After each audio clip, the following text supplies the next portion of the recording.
உலகின் மகிழ்ச்சியான நாடாக அறியப்படும் பின்லாந்து இந்தியர்களுக்கு நிரந்தர குடியுரிமையை வழங்க தயாராக உள்ளது. அமெரிக்கா ஏற்கனவே இந்தியர்களுக்கான H-1B விசா கனவை கிட்டத்தட்ட தகர்த்த நிலையில் பின்லாந்து செல்ல என்ன தகுதி வேண்டும், யார் யார் விண்ணப்பிக்கலாம் என்பதை பார்க்கலாம்.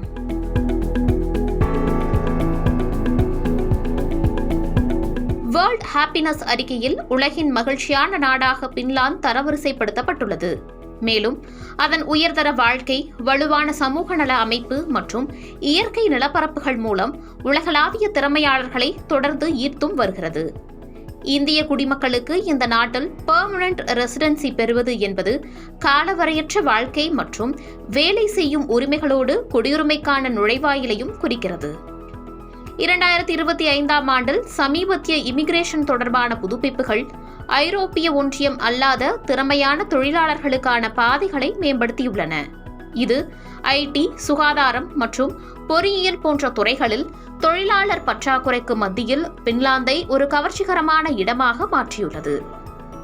பின்லாந்தில் பெர்மனன்ட் ரெசிடென்சி ஆனது இந்தியர்கள் உட்பட ஐரோப்பிய ஒன்றியம் அல்லாத குடிமக்கள் சுகாதாரம் மற்றும் கல்வி போன்ற அத்தியாவசிய பொது சேவைகளை அணுகும் அதே வேளையில் காலவரையின்றி நாட்டில் வாழவும் வேலை செய்யவும் அனுமதிக்கிறது. டெம்பரரி ரெசிடென்ஸ் பெர்மிட்ஸ் போல் இல்லாமல் பெர்மனன்ட் ரெசிடென்சி காலாவதி ஆகாது. இருப்பினும் ஒவ்வொரு 5 வருடங்களுக்கும் புதுப்பிக்கப்பட வேண்டும். பெர்மனன்ட் ரெசிடென்சி என்பது சிட்டிசன்ஷிப்பிலிருந்து வேறுபடுகிறது என்பதையும் கவனத்தில் கொள்ள வேண்டும். பின்லாந்து குடியுரிமையை பெறுவதற்கு மொழிப்புலமை மற்றும் நீண்டகால தொடர்ச்சியான வசிப்பிடம், அதாவது பொதுவாக 8 ஆண்டுகள் இருத்தல் போன்ற கூடுதல் அளவுகோல்களையும் பூர்த்தி செய்ய வேண்டும். யார் விண்ணப்பிக்கலாம், இந்தியர்களுக்கு தகுதி வரம்புகள் என்ன என்று பார்க்கும்போது, நீங்கள் பின்லாந்தில் நுழைந்த தேதி அல்லது அனுமதி வழங்கப்பட்டதில் இருந்து தொடங்கி 4 ஆண்டுகள் தொடர்ந்து அங்கு வசித்திருக்க வேண்டும். குறுகிய கால வேலைக்காக வழங்கப்படும் வகை B, அதாவது தற்காலிக அனுமதி பத்திரங்களில் செலவிடும் நேரம் இந்த காலகட்டத்தில் கணக்கிடப்படாது. கூடுதலாக இந்த 4 ஆண்டுகளில் குறைந்தது 2 ஆண்டுகள் நீங்கள் பின்லாந்தில் வசித்திருக்க வேண்டும்.